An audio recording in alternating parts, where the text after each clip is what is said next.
Fala, gente boa, tudo bem? Olha que até o Sérgio Moro está pensando no depois da cassação do mandato dele, que está pela beirinha de acontecer aí, tá?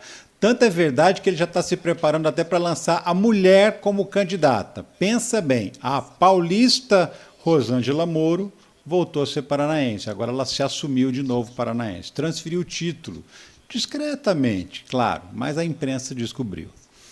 O governo também está negociando com o Lira uma forma de não paralisar na mão dos bolsonaristas que assumiram as presidências de duas comissões que são importantes na Câmara. O que acontece? São comissões que têm capacidade de paralisar projetos de lei e estão na mão do inimigo.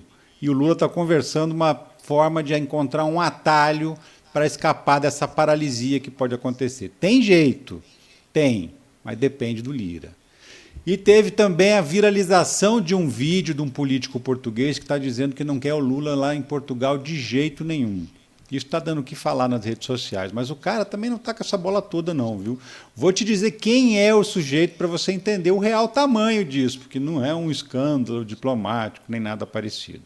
Eu sou o Ricardo Mello, o explicador-geral da República. Eu te peço para interagir com esse conteúdo, do jeito que for. O importante é interagir. E se puder e se quiser, participe do financiamento coletivo, sendo membro contribuinte ou então com essa chave aqui no nosso financiamento coletivo. Eu só consigo me dedicar a esse trabalho aqui integralmente graças a isso. Bora lá? Seguinte, o julgamento do Sérgio Moro está marcado já no Tribunal Regional Eleitoral do Paraná. Vai ser no dia 1º de abril. E aí já tem o primeiro efeito disso, primeira medida que o Moro tomou, já meio que prevendo que vai ser cassado. Sim, porque é o seguinte, em Brasília todo mundo aposta nisso. O próprio Moro já está apostando à medida em que deve lançar a mulher dele, que é deputada federal hoje, a tentar virar senadora no lugar dele, caso ele seja cassado. Olha só esse vídeo aqui, a revelação da Mônica Bergamo. Então, ela mudou o título eleitoral dela de São Paulo para o Paraná, fez isso de uma forma discreta. A gente descobriu ontem, eu revelei na Folha de São Paulo. Por que ela fez essa mudança? O entendimento é de que ela fez essa mudança porque o Moro vai ser julgado pelo Tribunal Regional Eleitoral do Paraná, pode ser cassado, se não pelo Tribunal Regional Eleitoral do Paraná, depois pelo TSE, né, corre risco, o mandato dele corre risco, e já há uma grande movimentação, o Megali, para tentar, de partidos lançando já candidaturas. Fala-se no nome, inclusive, da Michele Bolsonaro, né, mulher do ex-presidente Jair Bolsonaro, para se lançar candidata ao Senado pelo Paraná, caso o Moro seja cassado. E aí, obviamente que o Moro não quer perder a boquinha. A família Moro, que tem agora um senador e uma deputada, de repente vai ficar sem a vaga no Senado. E aí, para não abrir mão dos votos que ele teve em Curitiba, uma alternativa é lançar a mulher como candidata. Não só ela estão de olho nessa vaga do Moro, viu? Tem mais gente aí. Por exemplo, pela esquerda, pelo PT, a Gleisi Hoffmann é cotada para ser candidata a senadora para o lugar, para essa vaga que é do Sérgio Moro hoje. Outro que está com intenção de disputar é o Álvaro Dias, que era senador antes do Sérgio Moro ganhar a eleição e perdeu a vaga no Senado justamente para o próprio Moro. A Michele Bolsonaro, como a Mônica Bergamo mencionou aí, também pode transferir o título para lá e agora embola tudo com a própria Rosângela Moro, voltando a ser paranaense, porque ela sempre foi paranaense, na verdade, né? Isso aí, inclusive, gerou uma situação. O grupo Prerrogativas, que é um grupo de advogados progressistas, vão entrar na justiça pedindo a cassação do mandato dela. Por quê? Porque essa mudança dela de volta de São Paulo para o Paraná só prova que ela nunca foi de São Paulo. E o Prerrogativas foi um grupo que tentou impedir a candidatura dela na justiça, mas não conseguiu. E agora, olha o que eles estão dizendo, que o apetite do casal Moro só não é maior do que o seu cinismo, diz Prerrogativas após Rosângela transferir o título. Eles falaram isso justamente numa entrevista para a Mônica Bergamo. Então, tudo pode acontecer, ela pode inclusive ser cassada e não conseguir também ser senadora no lugar do Sérgio Moro. E aí a gente teria uma cassação dupla em família, a turma da Lava Jato dançando cada vez mais. Pode acontecer, não significa que vai acontecer, tá, gente? De qualquer maneira, a intenção dela parece ser disputar a vaga do marido, porque o Sérgio Moro dificilmente escapa da cassação. E por que o Sérgio Moro está correndo risco de cassação? um partido político chamado PT e outro partido político chamado PL, veja bem, hein? Os dois opostos da moeda do jogo político, PT e PL, entraram com 2 ações na Justiça do Paraná, na Justiça Eleitoral do Paraná, alegando que o Sérgio Moro se beneficiou daquela candidatura a presidente, que foi anterior a ele se lançar para o Senado. Por quê? Porque gastou milhões e milhões de reais naquela candidatura e gastou muito mais dinheiro do que o limite da candidatura de um senador. E por conta disso, o Sérgio Moro teria então tido vantagens, tido benefícios com a exposição que ele teve como candidato a presidente, depois sendo eleito senador. Com base nisso, eles entraram com um processo. A Justiça Eleitoral percebeu que os 2 processos são semelhantes, juntou num processo só e agora vai fazer o julgamento no dia 1º de abril. Veja bem, dia 1º de abril, dia da mentira, vai ser o julgamento do Sérgio Moro no Tribunal Regional Eleitoral do Paraná. E aí, ele deve ser cassado agora, é possível que seja cassado sim, mas mesmo que não for, o Ministério Público Eleitoral prometeu recorrer, caso ele não seja. E se ele for cassado, ele próprio vai recorrer também. Significa que a decisão mesmo vai ficar para o Tribunal Superior Eleitoral de Brasília. Isso pode, inclusive, chegar lá no STF, porque ele pode ir recorrendo até chegar ao STF. Mas, de qualquer maneira, essa cassação, embora o julgamento seja agora, ele dificilmente sai do cargo nesse momento, porque se for cassado pela região e não pela Justiça Nacional, ele ainda permanece no cargo enquanto está recorrendo. Agora, se ele for cassado pelo TSE, enquanto ele recorre para o Supremo Tribunal Federal, ele tem que recorrer fora do cargo, não tem mais essa possibilidade de recorrer no cargo. Mas é isso, entre 10 pessoas dos bastidores de Brasília dá como certa a cassação do Sérgio Moro, então agora ele está tentando lançar como candidata a mulher dele para substituí-lo. Pensa bem. E o Lira e o Lula estão negociando, meus amigos e minhas amigas, estão ali de papinho, para poder resolver um problema que foi criado com a nomeação do Nicolas Ferreira, e esse rapaz aqui, e da Carolina de Tone, essa moça aqui, para 2 das mais importantes comissões da Câmara dos Deputados. O Nicolas foi nomeado para a Comissão de Educação. Todos os projetos relacionados à educação vão passar na mão do Nicolas com poder de decisão. E todos os projetos de lei, sem exceção, não importa de que área sejam, vão passar na mão dessa moça aqui, a Carolina de Tone. Por quê? Porque a Comissão de Constituição e Justiça é a mais importante, é a central na Câmara dos Deputados. É ela quem dá um parecer para qualquer lei dizendo essa lei é constitucional ou essa lei é inconstitucional. E aí tem um problema grave para Lira e Lula resolverem. Que problema é esse? Os 2 presidentes das comissões, eles têm possibilidade de pautar, eles decidem quando vão pautar a votação dos projetos de lei na comissão. Além disso, são eles que escolhem os relatores, que são os deputados que fazem o relatório, dizendo se é válido ou se não é válido o projeto. Então, obviamente, são 2 opositores ferrenhos do governo Lula, opositores que votam contra qualquer coisa, não importa o que seja, não importa se seja bom para o pobre, para o povão. Eles votaram, para você ter uma ideia, contra a tarifa social de água. Os 2, acredita? Os 2. O Nicolas e a Carolina de Tone. Votaram contra um projeto de lei que estabelece que o pobre pague mais barato na conta de água. Eles votaram contra a equiparação de salários entre homens e mulheres. Sim, a Carolina de Tone, essa moça aqui, votou contra a equiparação de salários entre homens e mulheres, só porque era um projeto de lei de iniciativa do governo. Eles votam contra tudo que for do governo, não importa o que seja.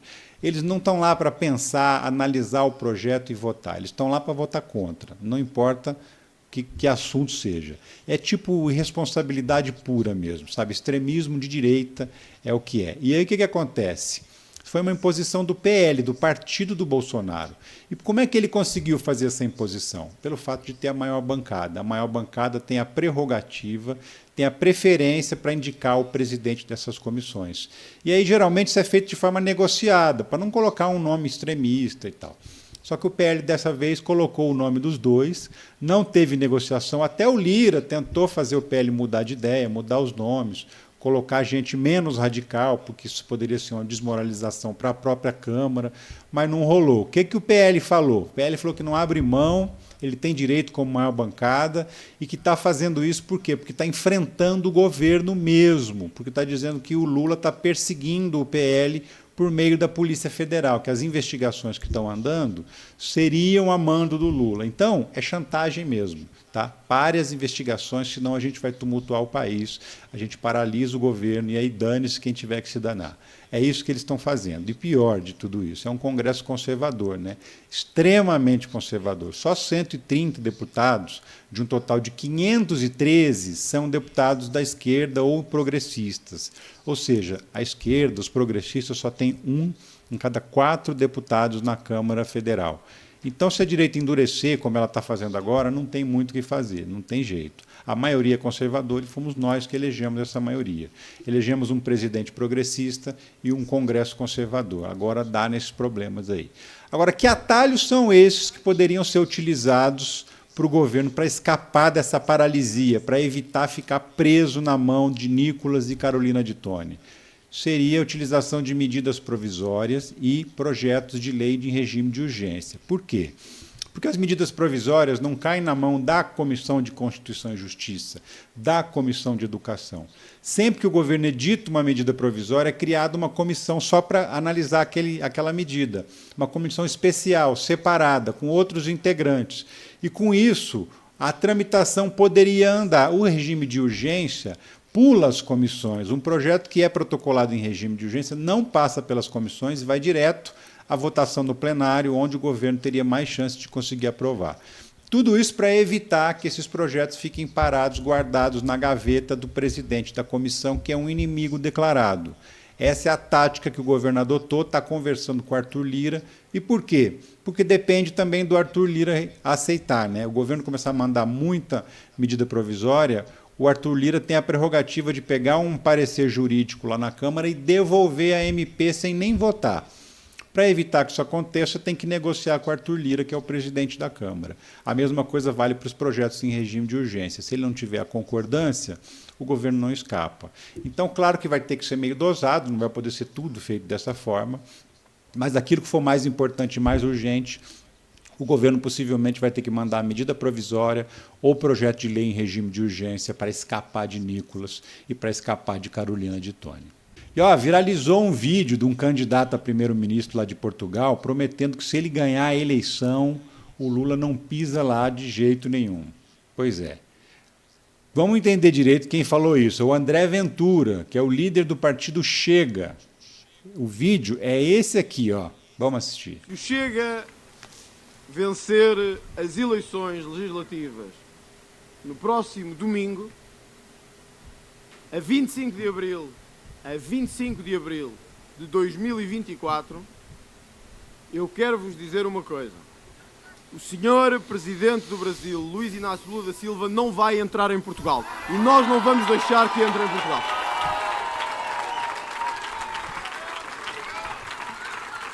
Que este governo não vai deixar entrar esses corruptos internacionais todos aqui no nosso território. E escusam de telefonar, de ameaçar, de dizer que vão fazer isto ou que vão fazer aquilo. Neste país,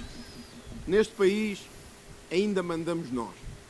E neste país ainda escolhemos nós quem vem e quem não vem. Corruptos já temos cá muitos, não precisamos que venham mais de fora. Tá aí, então, está dizendo o André Ventura, que é líder do Chega. O Chega é um partido político, assim, uma espécie de bolsonarismo lá de Portugal, tá? Não chega a ser uma novidade o que ele está falando, né? Ele é um cara super vinculado, super próximo ao Jair Bolsonaro, você está vendo aí a foto dos dois, porque justamente já foi falado muitas vezes sobre essa proximidade ideológica entre Jair Bolsonaro e o André Ventura. Tem até essa matéria aqui que chama exatamente ele de um Bolsonaro português. Então, assim, novidade seria se ele estivesse elogiando o Lula, né? O fato dele falar que o Lula não é bem-vindo, que não vai pisar lá, é mais do mesmo, é o que se espera que a extrema-direita fale mesmo. A extrema-direita que é radicalizada, que ela vai para a briga mesmo, ela não tem essa civilidade democrática de conversar, de discutir ideias, ela vai para a pancadaria. Então, nada mais natural, né? O partido dele, o Chega, segundo as pesquisas lá em Portugal, está em terceiro lugar na disputa das eleições para primeiro-ministro. Lá é diferente, lá é um parlamentarismo.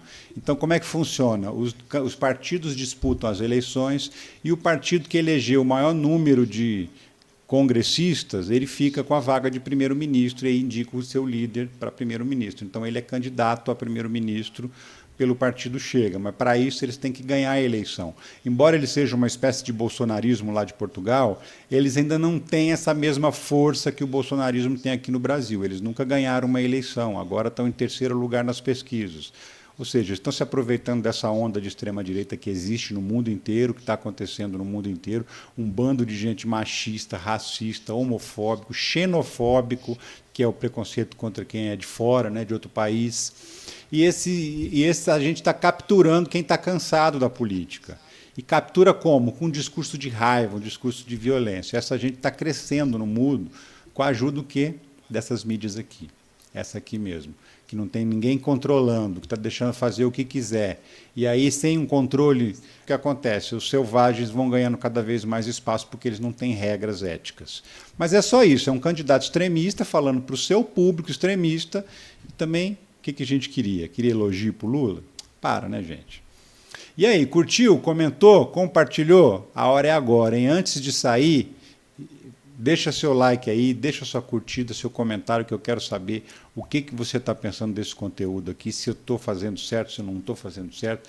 E você, seja de esquerda, seja de direita, seja de centro, você é sempre bem-vindo aqui. Só te peço uma coisa, não seja fanático. O fanatismo é a ferramenta pela qual o sistema domina você. Eu fico por aqui, volto logo, tá? Até o próximo vídeo, um abração e tchau.